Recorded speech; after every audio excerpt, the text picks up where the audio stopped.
ఇప్పుడు నార్మల్గా రామ్ చరణ్ చిరంజీవి గారితో చేసావు నువ్వు, ఆయనతో మంచి క్లోజ్ అసోసియేషను. రామ్ చరణ్తో కూడా ఆల్రెడీ చేసావు, ఇప్పుడు మళ్ళీ చేస్తున్నావు. అసలు వీళ్ళిద్దరి మధ్యలో నీకు కనిపించే ఒక స్పష్టమైన డిఫరెన్స్ కానీ పోలిక కానీ ఇద్దరిలో? ఇదే నాకు తెలిసి పోలికలే ఉన్నాయి ఎక్కువ. అవునా? ఎక్కువ పోలికలే. అంతేనా? అంటే ఆర్టిస్టుల్ని చక్కగా చూసుకోవడం కానీ ఇది కానీ ఎక్కువ. అంటే చాలా ఎలా ఉంటుందంటే ఇప్పుడు అన్నయ్యతో చేసినప్పుడు ఆయన కష్టపడే విధానం ఇవన్నీ కూడా చరణ్లో ఉంటాయి. కష్టపడే విధానం చరణ్లో ఉంది. ప్లస్ కామన్ ఏంటంటే చక్కగా ఇప్పుడు మామూలుగా చూసుకుంటే భోజనాల దగ్గర కానీ ఆర్టిస్టుని బాగా చూసుకోవడం కానీ ఫుడ్ అందరికీ చక్కగా బాగా వచ్చిందా లేదా బాగుంటుందా లేదా యూనిట్లో చూసుకోవడం ఇవన్నీ కూడా ఆయనకి ఉంది.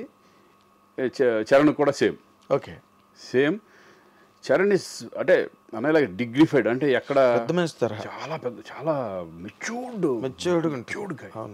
చాలా ఈజ్ వెరీ ఇంటెలిజెంట్, చాలా మెచ్యూర్డ్ గాయ్.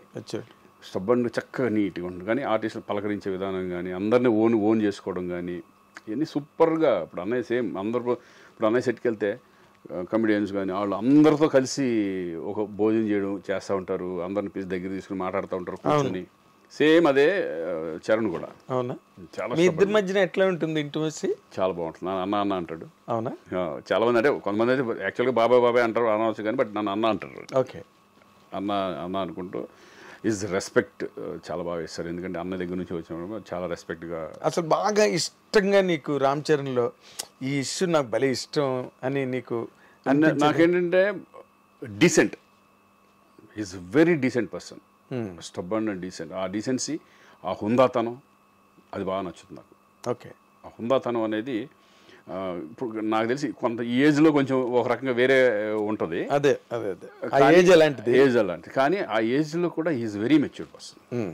ఆ మెచ్యూరిటీ లెవెల్స్ కానీ ఆ స్టబ్బనిటీ కానీ అవన్నీ నాకు బాగా నచ్చుతుంది. ఇప్పుడు మామూలుగా ఒక ఏడాది క్రితం కన్నా ఇంకో వచ్చే ఏడాది మనుషులు పెరుగుతూ ఉంటారు. అవును.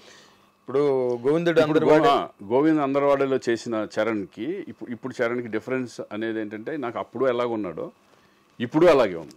ఇప్పుడు ఎలాగున్నాడో అప్పుడు అలాగే ఉన్నాడు. ట్రిపుల్ ఆర్ అంత పెద్ద సక్సెస్ ఇప్పుడు స్టార్ లెవెల్కి, ఇంటర్నేషనల్ స్టార్ లెవెల్కి వెళ్ళిపోయినా కూడా ఆ గర్వం కానీ ఇది కానీ ఆ కించిత్ ఇది కూడా లేదు. చాలా సింపుల్గా ఉంటాడు మామూలుగా.